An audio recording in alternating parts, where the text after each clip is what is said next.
Isang mapagpalang umaga po sa ating lahat. Sige ba, ihahayaan ko na po ang lahat na tumayo at sama-sama po tayo sasamba at aawit sa ating Panginoon. Pakibati mo nga po ang bawat isa ng Happy Lord's Day! Hallelujah!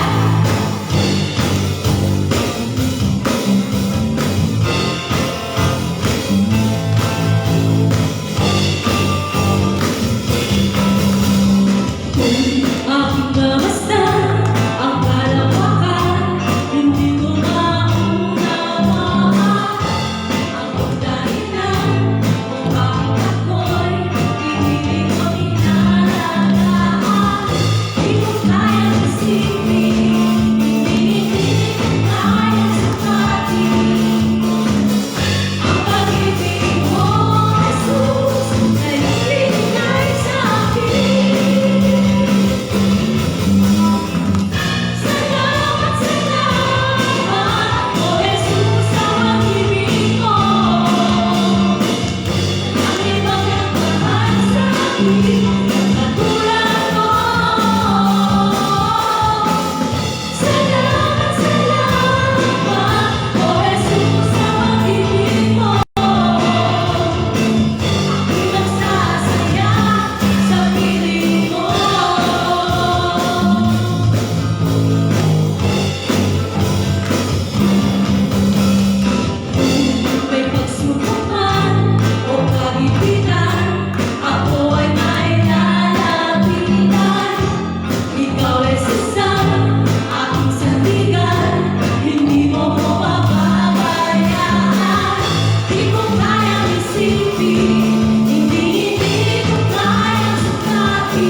Dakila ang iyong ngalan. Oh, Jesus, maralas ko sa iyong kapangyarihan. Yes, oh God, ito po ang aming dalangin ngayong umaga na to. Iparanas mo ang iyong kapangyarihan, ang iyong kalawalatian, Panginoon. Come, Holy Spirit. Hallelujah.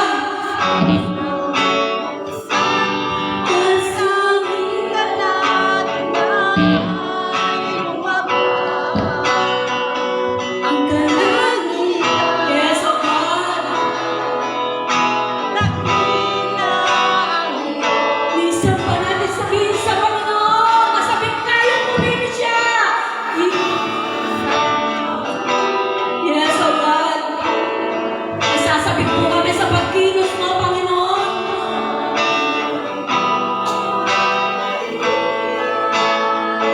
Hanggang ang aming kaluluwa'y mapustos ng yes, oh God. Come, Holy Spirit. Bumaba ang kalangitan. Dakila ang iyong ngalan. Iparanas mo sa amin ang iyong kapangyarihan. Iparanas mo sa amin ang iyong kalwalhatian.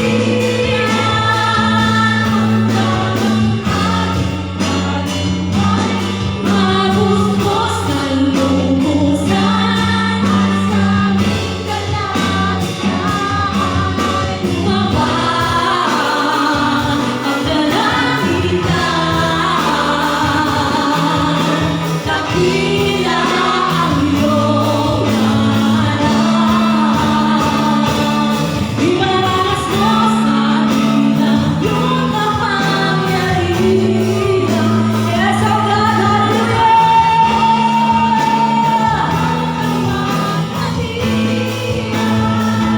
hanggang ang aming kaluluwa'y mapusbos ng lubusan at sa aming kalangitan ay bumaba ang kalangitan. Dakila ang iyong ngalan. Dakila ang iyong ngalan.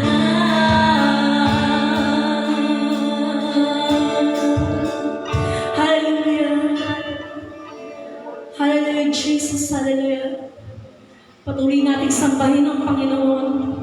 Hallelujah. Yes, oh God. Pagalian mo, Lord, ang aming mga puso. Hallelujah. Ang puso ko'y pinupulong sa'yo. Nagpapakumbaba, nagsusumamo. Kita ka, tingin ikaw ay mamasdan, makaliligtaan, sa'yo ay umisan. Ang puso ko'y binubulong sa'yo. Nagpapakumbaba, nagsusumamo. Magkita ba, tingin ikaw ay mamasdan, makaliligtaan, sa'yo ay umisan.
Jesus, hallelujah. Tunay nga po, Lord, na ikaw po ang bumilos ngayong umaga na to. Iparanas mo, Panginoon, banal na Espiritu, ang iyong kapangyarihan, ang iyong kaluwalhatian, O God. Lord, nasasabik po kami, banal na Espiritu, sa pagkilos mo sa bawat isa sa amin, Panginoon. Lord, inaasam namin na maranasan namin ang iyong kapangyarihan, na pagharian mo at gawin mong banal mong tahanan ng aming mga puso, Panginoon. Kaya sa umaga na to, inaanyayahan ka namin, banal na Espiritu, na ikaw ang magparanas sa bawat isa. Iparanas mo ang iyong kaluwalhatian. Iparanas mo ang iyong kapangyarihan sa umaga na to, Panginoon. We welcome you, Holy Spirit. We glorify your name, O God. Lord, wala kaming magagawa kung wala ang pagsama mo sa bawat isa sa amin, Panginoon. Kaya Lord, sa umaga na to, ang kaluwalhatian mo, ang kapangyarihan mo, ang manguna sa umaga na to. Samahan niyo po kami, Lord, mula umpisa hanggang sa matapos ang iyong banal na gawain. Yung pagsama mo, patuloy namin aasahan, Panginoon. Salamat po, Ama, sa iyo yung pinakamataas na papuri, pasasalamat at pagsamba sa tanging pangalan lamang po ng iyong anak na si Jesus. Ang lahat ay magsabi na, Amen.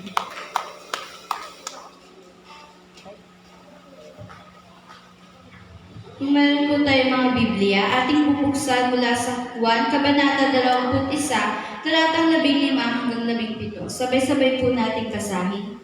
Pagkakain nila, tinanong ni Jesus si Simon Pedro, Simon, anak ni Juan, iniibig mo ba ako ng higit sa mga ito? Opo, Panginoon, alam niyong mahal ko kayo. Tugon niya. Sinabi sa kanya ni Jesus, kung gayon, pakainin mo ang aking mga batang tupa. Muli siyang tinanong ni Jesus, Simon, anak ni Juan, iniibig mo ba ako? Sumagot si Pedro, Opo, Panginoon, alam niyong mahal ko kayo. Sabi ni Jesus, alagaan mo ang aking mga tupa. Pangatlong ulit na tinanong siya ni Jesus, Simon, anak ni Juan, mahal mo ba ako? Nalungkot si Pedro sapagkat 3 beses siyang tinanong ng mahal mo ba ako? At sumagot siya, Panginoon, alam po ninyo ang lahat ng bagay. Alam niyong mahal ko kayo. Sinabi sa kanya ni Jesus, pakainin mo ang aking mga tupa. Purihin pong pagkabasa ng kanyang buhay at banal na salita.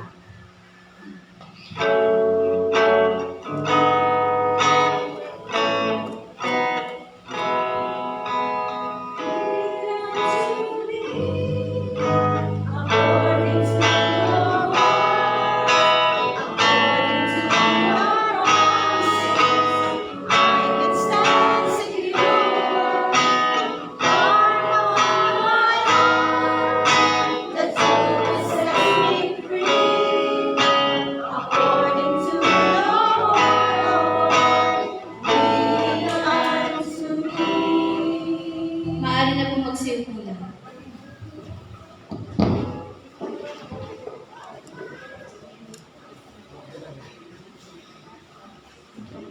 Isang mapagpalang umaga po sa buhay po ng bawat isa sa atin. Pwede po ba nating batiin ang ating mga katabi ng isang Happy Lord's Day po? Happy Lord's Day. Ayan. Lord's Day po. Ang ating pong panahon ngayon ay makulimlim at parang ang sarap po na tayo ay sama-sama po na narito at nakikinig ng salita ng ating Panginoon. The weather is good to listen and apply the Word of God. Tama po ba? If we notice po sa ating pong binasa ngayon, sa scripture po natin, it is about Peter restoration. Makikita po natin kung ano po ba ang ginawa ng ating Panginoon after His resurrection. The verses speak to us kung ano po ba yung dapat nating gawin o kung ano po ba yung dapat nating itugon sa ating Panginoon. Papansin po natin dito, 3 beses kung tinanong si Peter ng ating Panginoong Jesus kung mahal niya po ba ito. At kung mapapansin din po natin sa pangatlong pagkakataon, sabi ni Simon,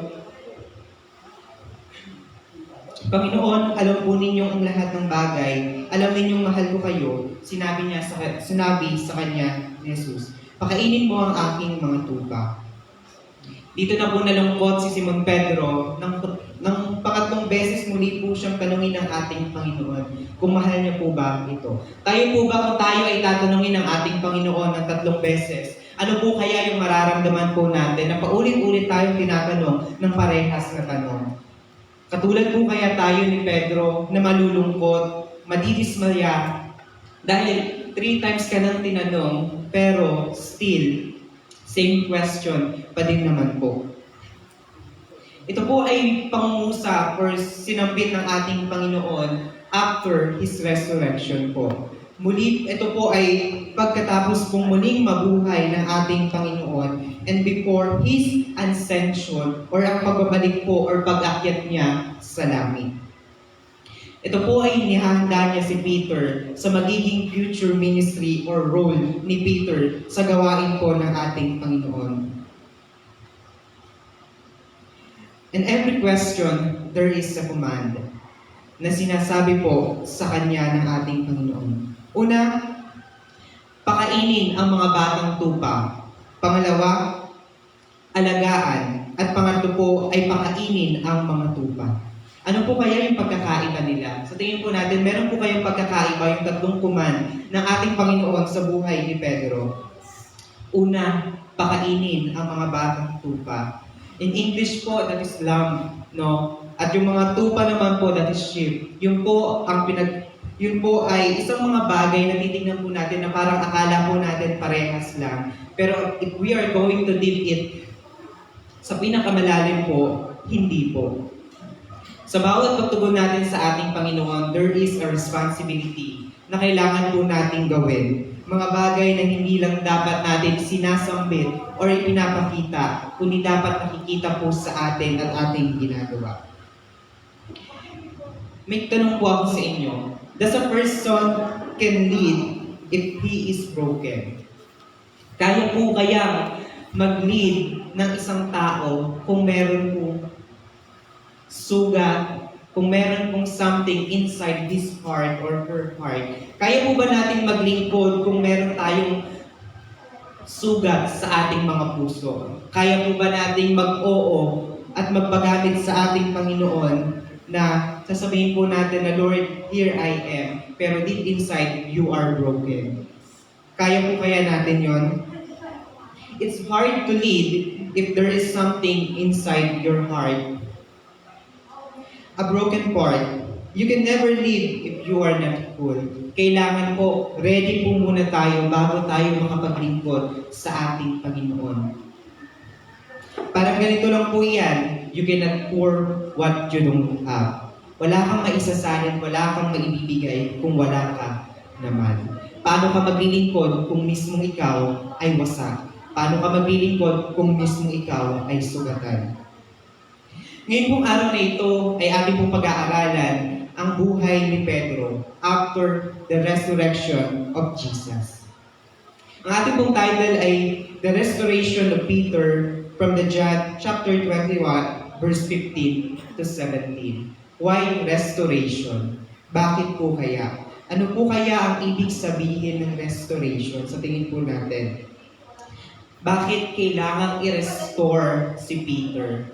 Ano po ba ang naging buhay ni Pedro bago po ipako ang ating Panginoon sa krus ng Kalbaryo? Ano po ba yung ginawa niya kaya need siyang i-restore or panumbalikin ang kanyang puso at relasyon sa ating Diyos na buhay?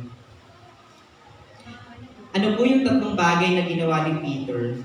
Ano po yung 3 times niyang ginawa sa ating Panginoon? Ibinagkanuno niya ang ating Diyos. 3 times niya pong sinabi na hindi niya po kilala ang ating Diyos. Kung titignan po natin, 3 times din po ang tinanong ng ating Panginoon si Peter kung mahal niya po ang ating Panginoon. Na it reminds us na si Peter, 3 beses niya pong itinanggi ang ating Panginoon.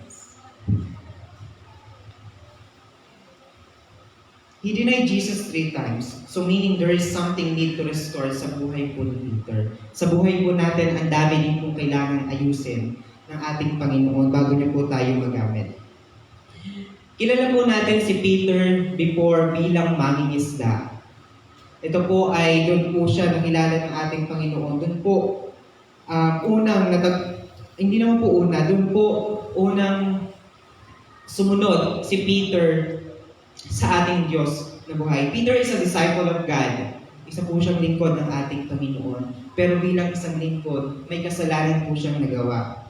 Tayo po ba, kung nakikita po natin ang isang bagay, nakilala po natin, at alam po natin na tayo ay tatanungin, i-deny po ba natin na hindi natin kilala yun? Kasi alam natin, at the end of the day, kapag sinabi po natin na kilala natin yun, mapaparusahan po tayo, mapapahamak po tayo. Kaya po kaya nating sabihin na yes, kilala ko siya at hindi ko itatanggi.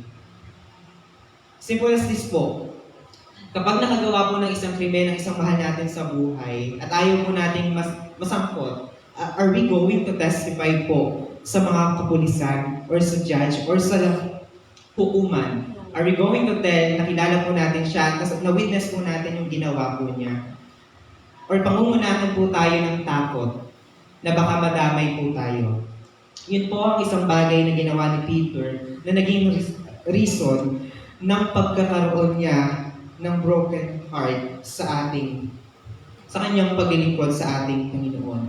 Bigyan po kayo ng background, no? This is a conversation of Jesus with Peter after resurrection. Kinausap po siya ng ating Panginoon. It is an intimate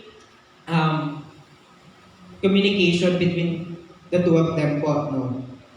Pangalawa po, reminding Peter for his 3 denials. Mababasa po natin ito sa Luke chapter 22, verse 54 to 62. And last, emphasizing of Peter's love and unswerving obedience to the Lord. Ito pong verses na to ay pinapakita po kung ano po klaseng pagmamahal dapat meron si Peter bilang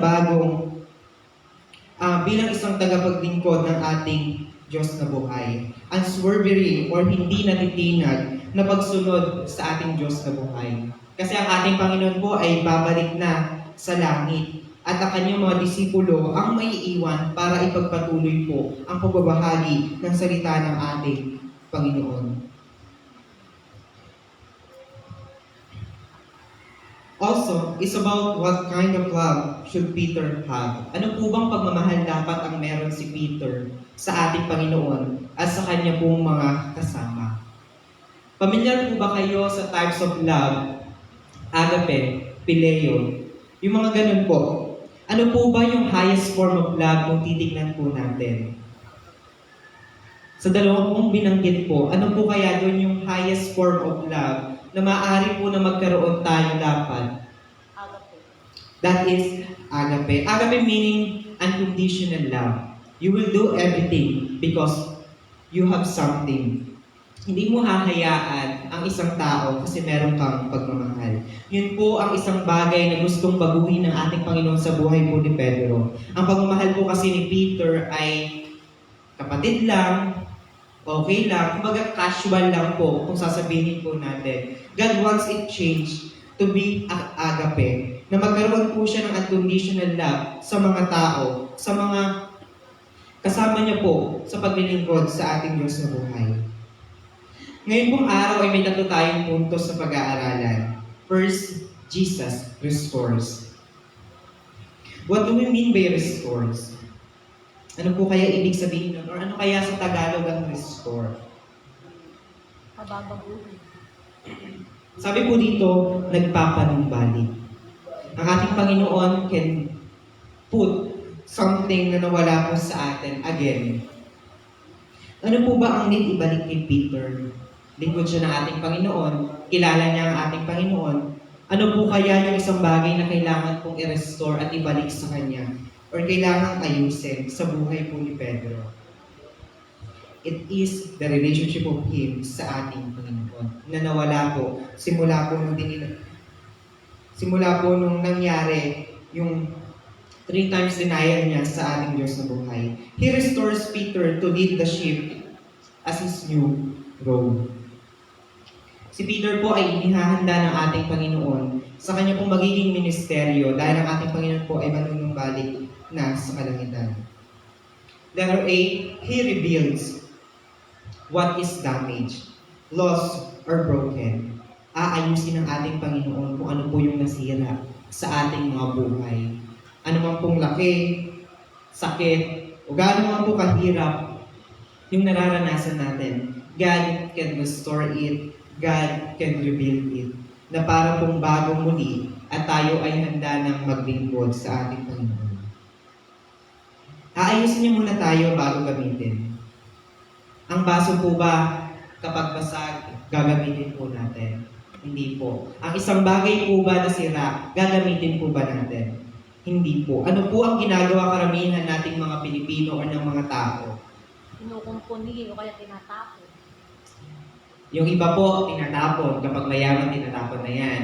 Pero kapag nahirap, hindi naman po not to Wala pang budget. criticize the level of people na sa katayuan po nila. Pero titignan po natin kapag mayaman po sila, kapag mayaman po ang isang tao, tinatapon na po nila, bibili po sila ng bago. Pero ang mga tao po, kapag resourceful ka, hindi mo hahayaan na itapon ka, lalo na kung mapapakinabangan mo ka. Aayusin mo po. Para po muling manumbalik yung ganda at yung kapaki-pakinabang niyang rason kung bakit po siya ginawa. Ganon din po sa buhay natin bilang mga Kristiyano. Tayo, may sugat tayo. Alam ko po lahat po tayo may pinagdadaanan. Hindi ko man po alam kung ano po yung pinagdadaanan nyo, pero one thing for sure, lahat po tayo nakakaranas po ng mga problema. Na minsan, nagiging reason why are not doing so well sa harap po ng ating Panginoon. Kasi it keeping us far away, o nagiging rason po yun ng pagiging malayo natin sa ating Panginoon. Nag-i-stay po tayo sa kasalanan. We don't want to step into the grace of the Lord. And po, no? Sabi po sa letter B, don't stay in guilt, step into grace. Kasi po kung mananatili tayo sa kasalanan at sa mga maling nagagawa natin, paano po kikilos si Lord? Paano po tayo mag-grow? Paano po natin malalaman na kinakausap na po pala tayo ng ating Panginoon? If we are staying in the sin. Gusto po ba natin na yung rason kung bakit tayo malayo sa ating Panginoon at hindi siya makakilos, ayun yung palagi nagiging reason kaya hindi po tayo nag-grow. Meaning to say, gusto po ba natin na nakastay lang tayo sa comfort zone na meron po tayo? Kumbaga, we set the boundaries and limitations sa ating buhay na ayoko. Ito lang, dito lang ako. We don't need to be still in the guilt. We need to step into the grace of the Lord.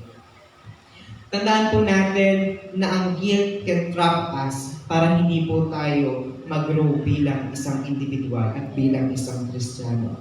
Kasi kung ang kaaway po, gagamitin po yan.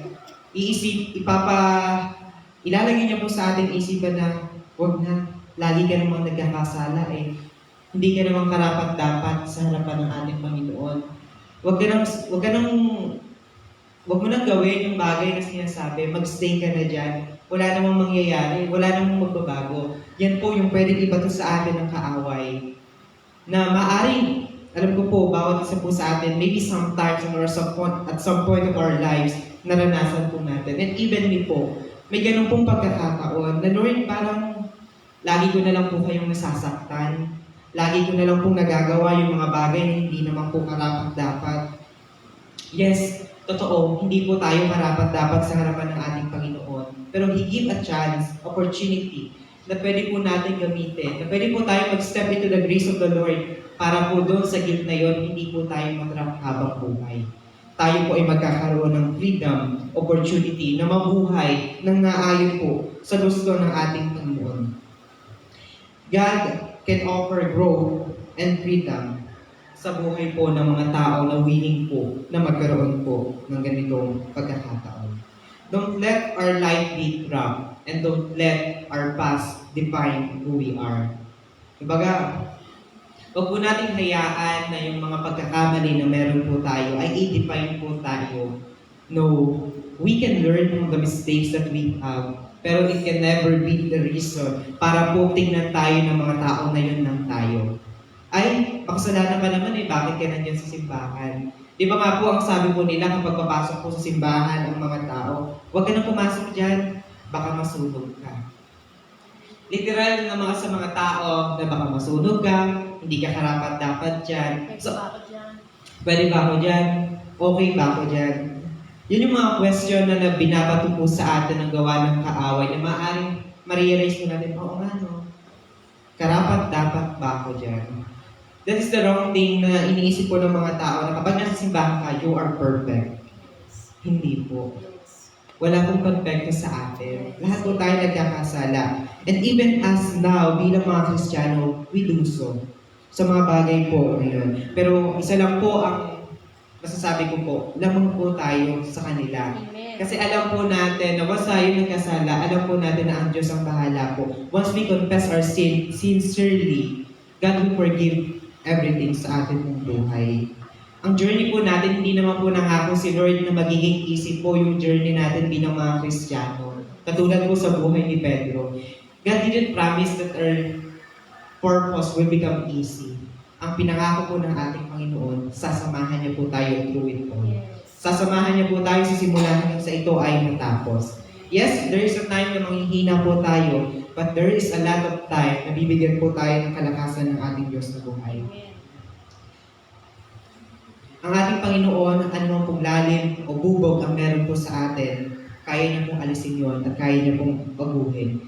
Kaya niya pong ayusin as new, as one. Na kung titingnan nga po natin, parang yung lamat na meron po tayo kapag binago po ng ating Panginoon, kapag inayos niya po yun, hindi po makahalata na meron.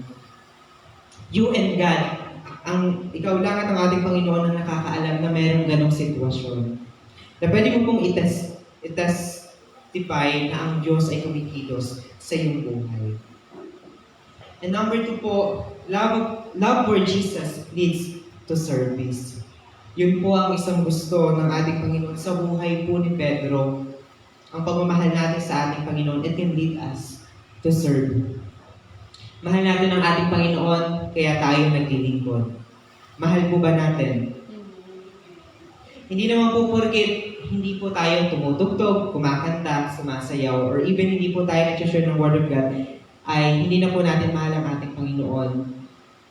Tayo po na naririto ay isa pong patunay that we love our God. Kasi we give our time, di ba po? Kung yung iba, bakit ako mag-aaksaya ng panahon, ng oras dyan? May trabaho akong kailangan ayusin, kailangan kong magtrabaho, kailangan kong mag-aral. A lot of people, there's a lot of things na kinabibisihan po ng bawat isa. School, work, business, or anything po na pwede po kabisihan ng mga tao. Pero if we love Jesus, yung mga bagay po na yun ay isasantabi po natin. Jesus wants Peter to teach and share the Word of God, telling to them what they need to know, or kung ano po ba yung kailangan malaman ng mga mananampalataya ng ating Diyos ng buhay. Pangalawa po, guide. Sharing to them what they need to do. Ano po ba yung kailangan natin gawin? Di ba po ang mga pastor ay ginaguide po tayo to grow deeper at mas makilala pa po ang ating Diyos na buhay. Ginaguide po tayo sa mga bagay na dapat po natin gawin through the scripture or through the Word of God. Lahat po ng itinuturo po sa atin ay nakabase po sa salita ng ating Diyos na buhay. Hindi naman po pwede yung mga pastor ay sinasabi kung ano lang yung gusto na nakabase lang base sa opinion na meron po sila.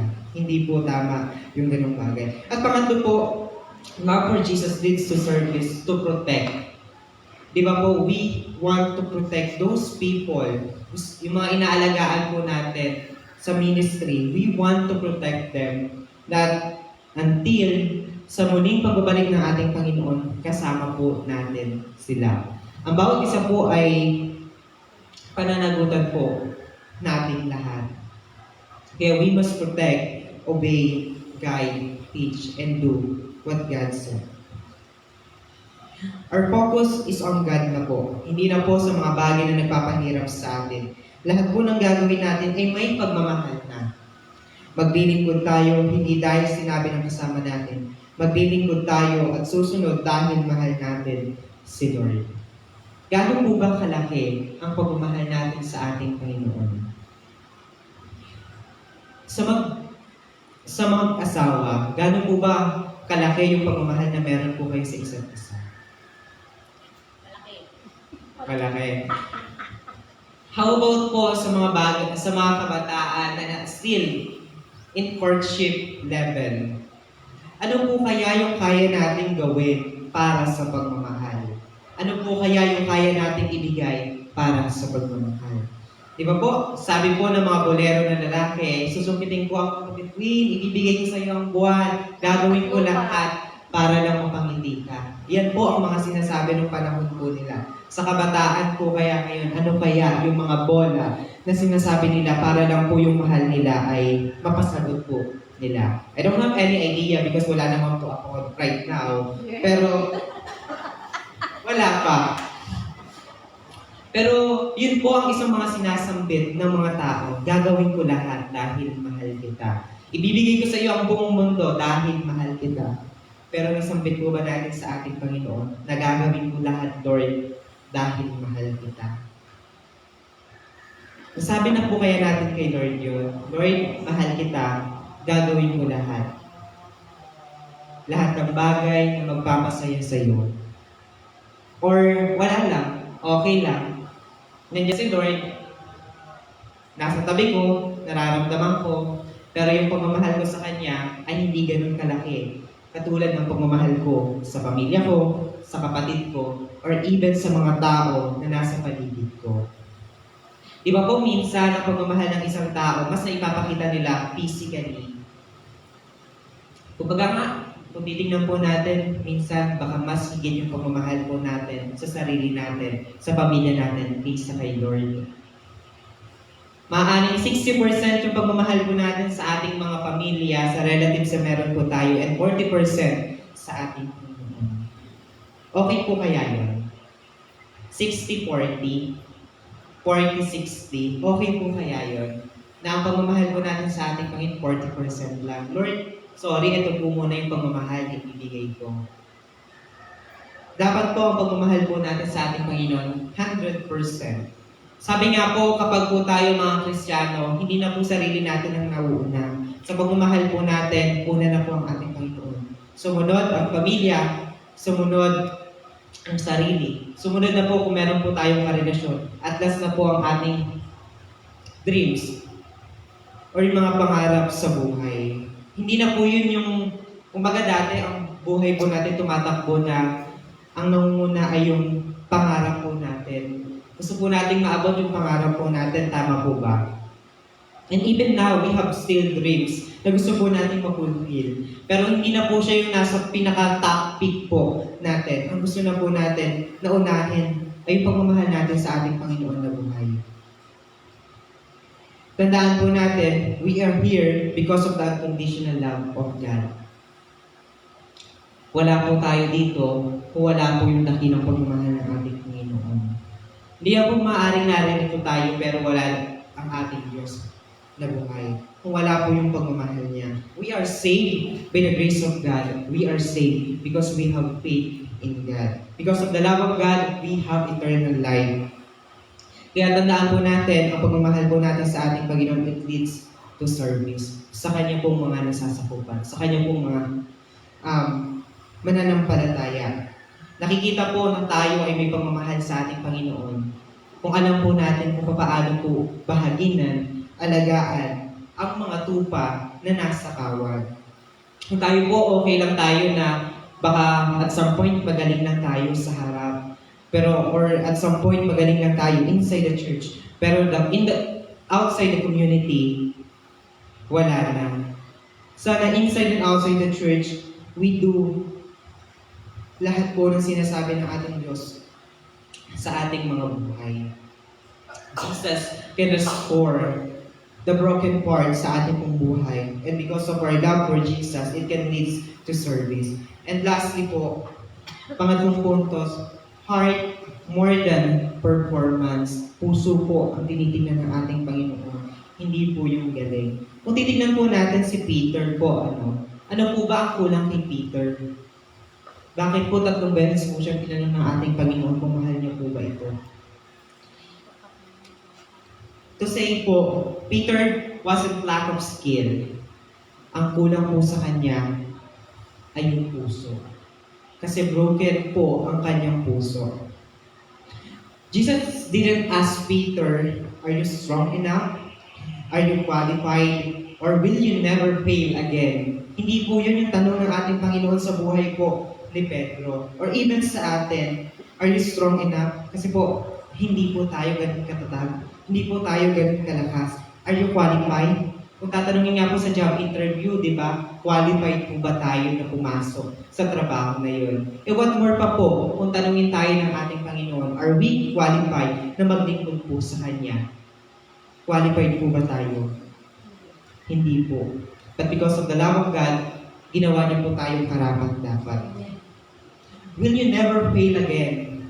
Isa pong masakit na tanong, will you never fail again?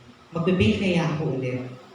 Makakagawa kaya ako ulit ng isang bagay na hindi gusto ng ating Panginoon?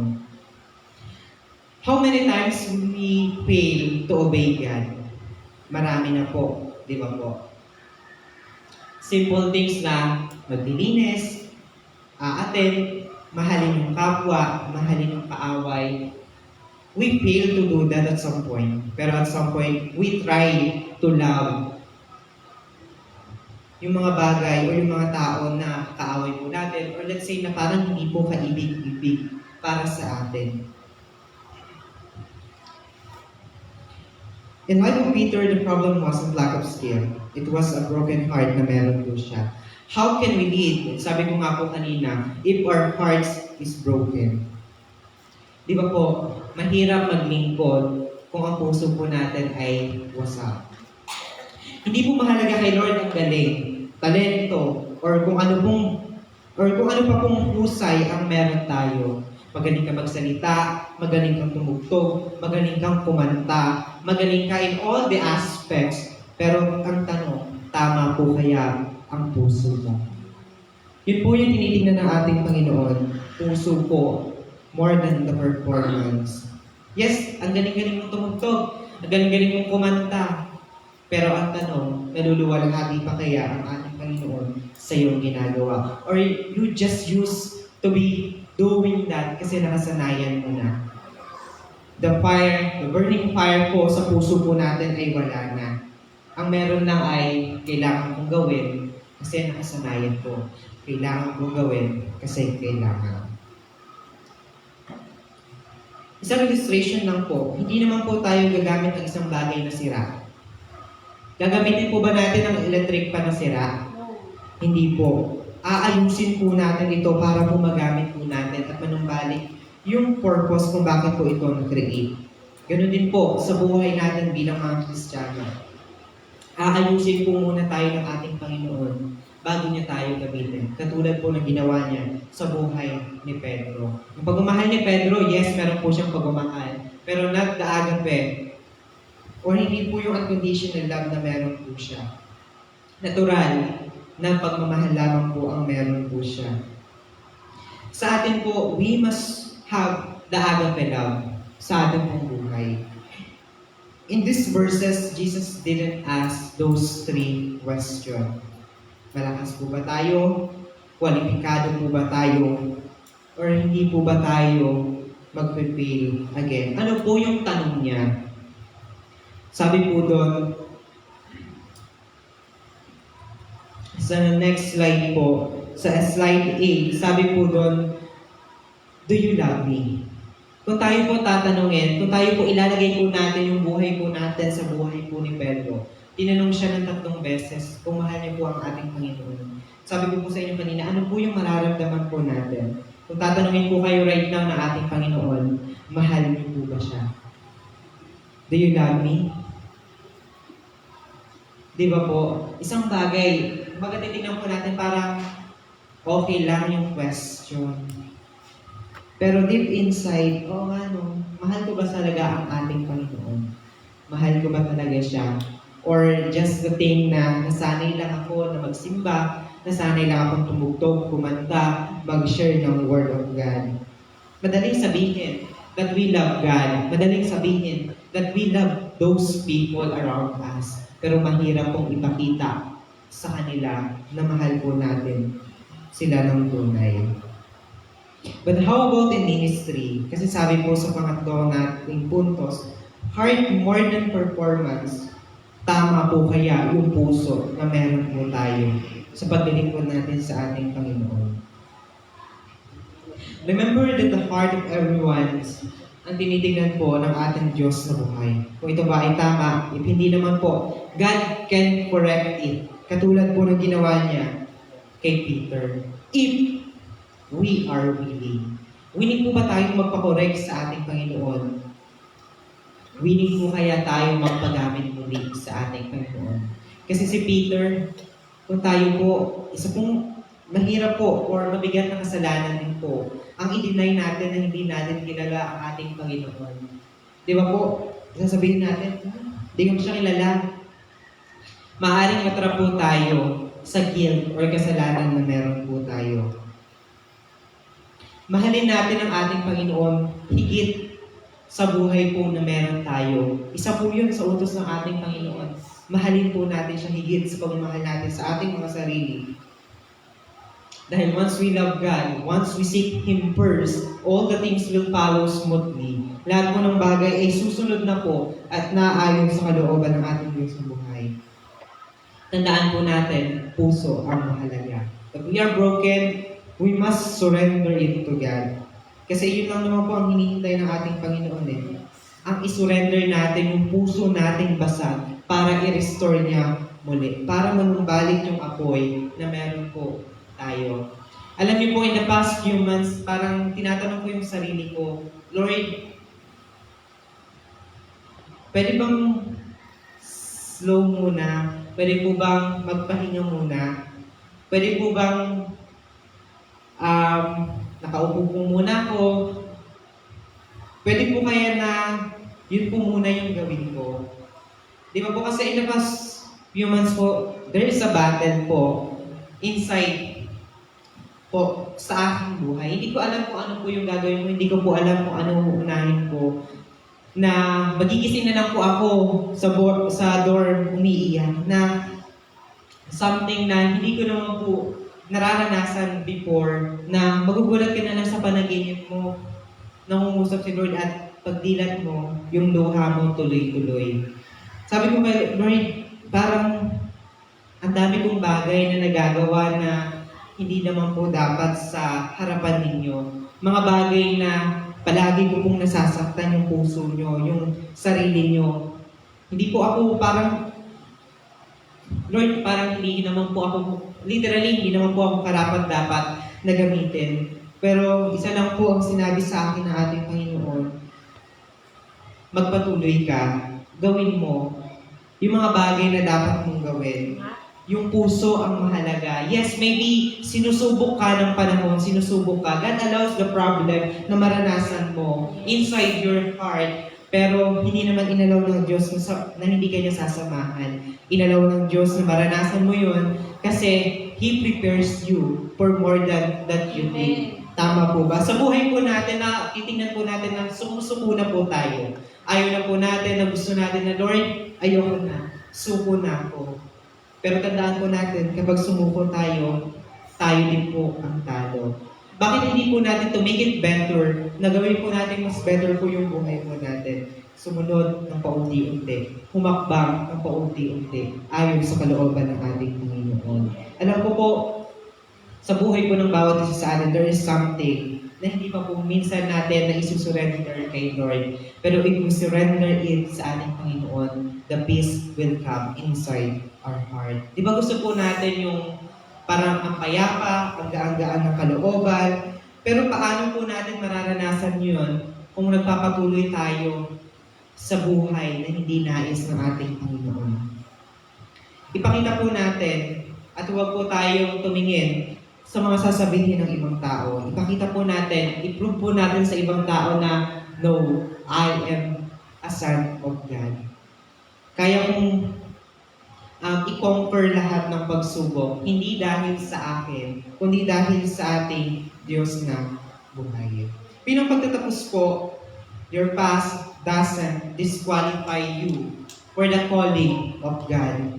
Hindi naman po porket broken-hearted ka, hindi naman po porket addict ka, nakagawa ka ng kasalanan, hindi po rason yun to disqualify you. Di ba po, kung makikita po natin in Facebook, mapapanood po natin, there is a transgender na binago po ng ating Panginoon. His past doesn't define him sa kanya pong buhay. As we conclude like Peter, our past doesn't disqualify us sa paggamit ng ating Panginoon. Ano man ang background na meron po tayo sa ating pong buhay, lahat po tayo makasalanan, lahat po tayo nakakagawa ng kasalanan.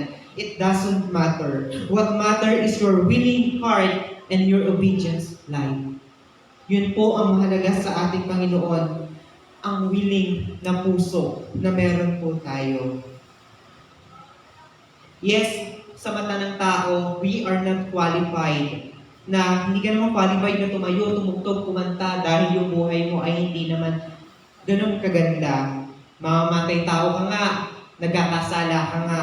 Pero hindi po tayo hinusgahan ng ating Panginoon base po sa mga kasalanan na meron po tayo. Kapag tayo po ay tinawag ng ating Panginoon, there is something inside our heart. Pangalawa po, if you fail, Jesus offer a fresh start. Hindi naman niya po hinayaan na kapag nag-fail yung anak niya, bahala ka na dyan, ayoko na nag-fail ka. Hindi naman po ganon. Sa mundo po natin, once people fail, ang tingin na po nila sa mga tao na yan ay talunan, disappointment. Isa sa mga bagay na tinitignan po ng mga tao, ng estudyante, di ba po, kasi minsan, the pressure po ng mga magulang, hindi po sinasabi sa inyo na kayo po ito. Di ba po, yung iba pong mga magulang, ang pressure po sa kanilang mga anak ay napakataas. Lalo na po sa mga taong nasa paligid na hindi mo kaano-ano. Once na nakilala ka nila that you are academic achiever, that you are doing great in the field that you have, in your profession that you have, hindi ka na dapat magkamali. Yun po yung tingin ng mga tao. Magaling ka, mahusay ka, dapat yung pagkakamali ay wala sa'yo. Pero no, hindi po.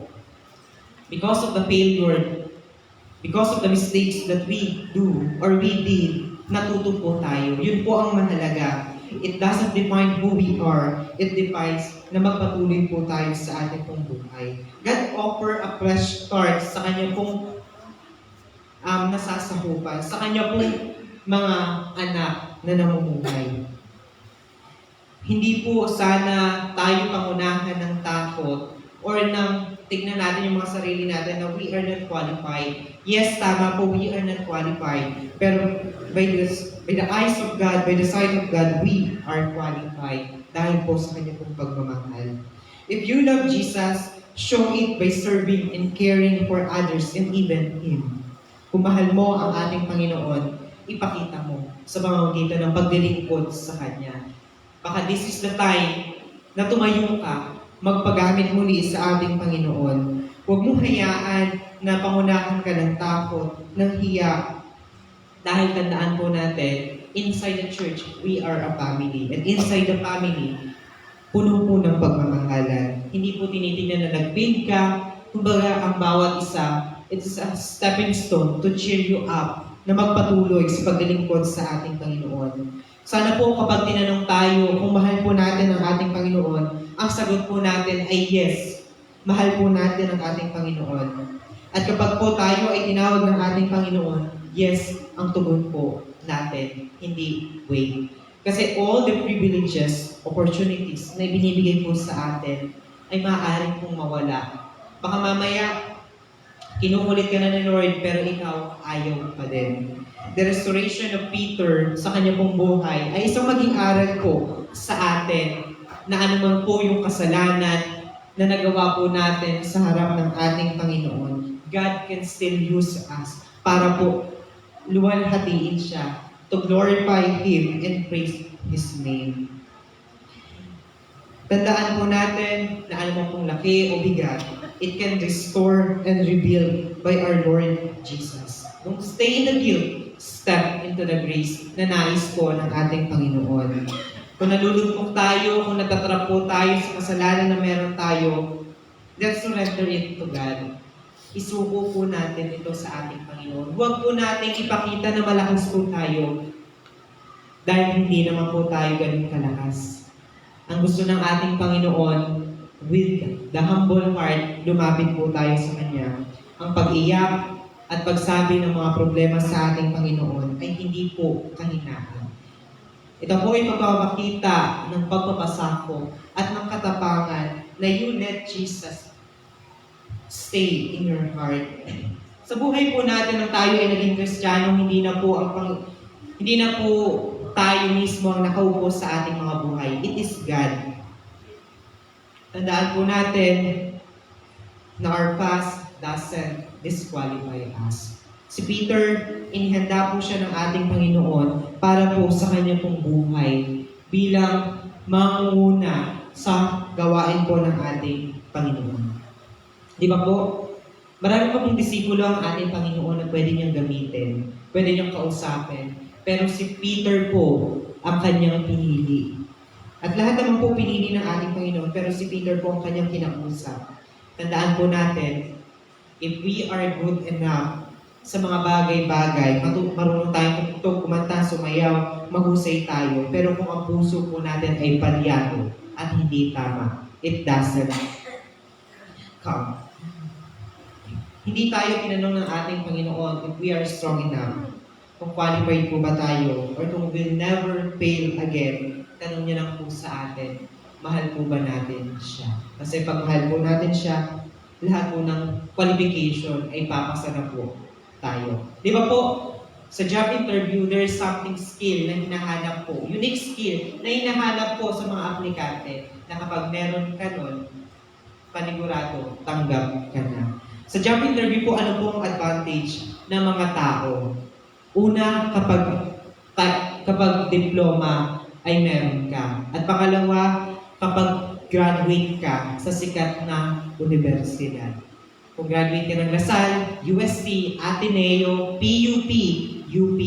That is one of your advantages na mag-step forward to the next level of interview.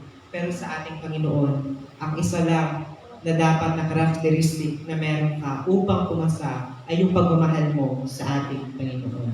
Hindi na po na, ay, magaling ako, okay ako. No, it is the heart. Ngayon pong araw, yun po ang itinuturo po sa atin na ang Diyos ay kaya po tayo ayusin. Kaya niya pong ibalik yung init ng paglilingkod na meron po tayo. If we are willing. Katulad po ng ginawa niya sa buhay po ni Pedro. Tayo po lahat ay tumayo at sana po itong awitin na ito ay awitin po natin ng buong puso. Sabi po doon sa lyrics, heal my heart, O Lord, and make it clean.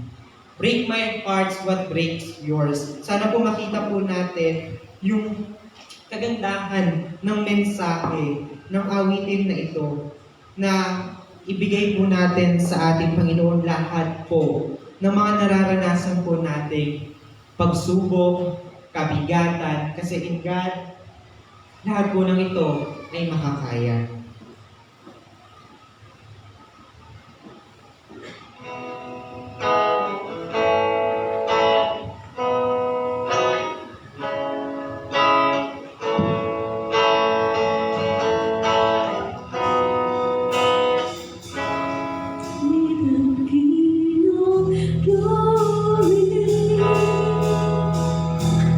Coming on the clouds before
break my heart for what breaks yours. Everything I am for your kingdom calls. Most I hope forward into eternity.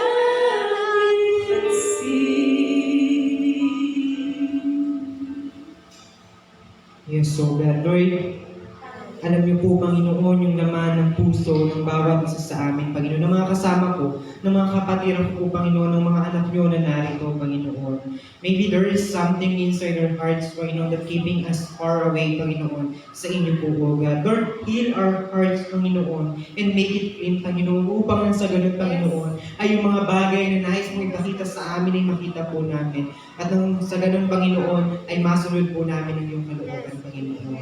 Lord, hindi ko po alam, bigat, laki, lalim, Panginoon, ng mga pinagdaraanan ng mga kasama ko po, Panginoon, sa simbahan ito, Panginoon. Pero Lord, katulad po ng ginawa niyo sa buhay ni Peter, you can restore us, Panginoon, para po muling manumbalik, Panginoon, yung ayos, yung sigla, Panginoon, sa buhay ng bawat isa sa amin. Tunay, Panginoon, na sa iyong pangalan, na sa iyong kaharian, Panginoon, na sa iyo namin matatagpuan, yung pagmamahal na kailanman ay hindi po namin makikita, Panginoon, sa mundo na ito, Panginoon, kung nararanasan. O sa mga bagay na maaaring meron kami, Panginoon, na akala po namin napapasaya kami, Panginoon. Lord, I pray, O God, yung complete healing, Panginoon, sa puso ng bawat isa sa amin, Panginoon, sa oras na ito, O God. Ikaw, Lord, yung kumilos. Ikaw po, Lord, yung maghari, Panginoon. And I pray, O God, na ang bawat isa po sa amin ngayon ay we surrender everything, Panginoon, na laman po ng aming mga puso, Panginoon, na nagiging hadlang upang hindi po kami mag-grow, upang hindi po kami mag-step into the grace that you have, Panginoon. Lord, sabi mo po, Panginoon, don't stay in the guilt, step into the grace, Panginoon. Lord, help us, Panginoon. Samahan niyo po kami, Panginoon. Our journey will never be easy. Pero Lord, you promise us that you will guide us, Panginoon, at kasama ka po namin sa simula hanggang matapos po, Panginoon, yung journey na meron po kami, Panginoon. Lord, salamat po sa iyong dakilang mensahe sa amin, Panginoon, na hindi mahalaga kung anong galing ang meron po kami, kundi puso, Panginoon. Katulad po, Panginoon, ng pagmamahal, Panginoon, ni Peter na meron siya sa inyo, Panginoon. Yes, Lord, nagkaroon po siya ng something, Panginoon, sa kanyang puso. Pero hindi po ito naging hadlang because ikaw ang Diyos na nag-restore nito, Panginoon. Muli mo po siyang ginamit, Panginoon. Ikaw, Panginoon, yung nag-rebuild sa kanyang puso, Panginoon. Kaya alam ko po, Panginoon, na sa buhay po ng bawat isa sa amin, you can rebuild us, Panginoon, from the things that we are keeping us, Panginoon, na nagiging hadlang, Panginoon, sa aming pong buhay. Salamat, Panginoon, sa iyong mga salita, Panginoon. Dalangin ko po na ito po ay maisabuhay po namin at magamit po namin sa aming pong araw na pamumuhay. Ito po, Panginoon, yung aming panalangin na may papupuri at sabat paniniwala sa tanging pangalan po ng aming Panginoon at sariling tagapagligtas sa Jesus. Ang lahat po ay magsabi na Amen. Maaari na po tayo.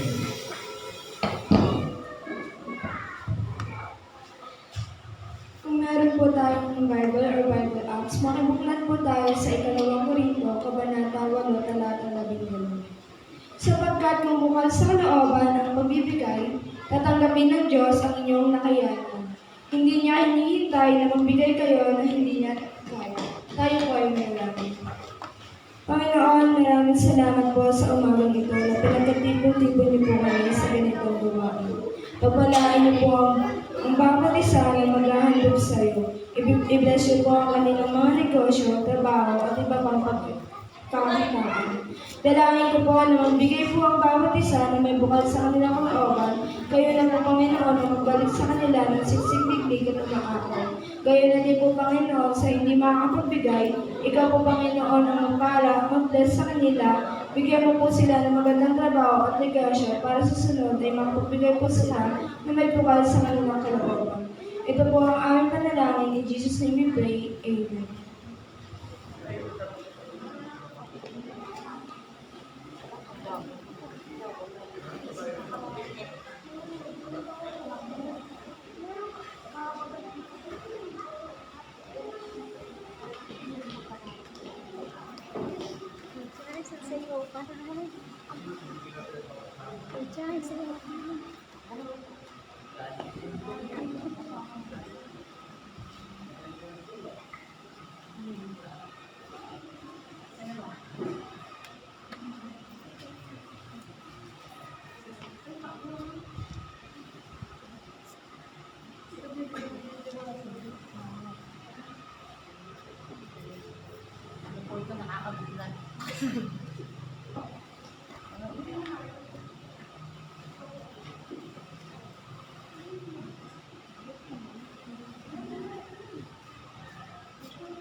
Praise God.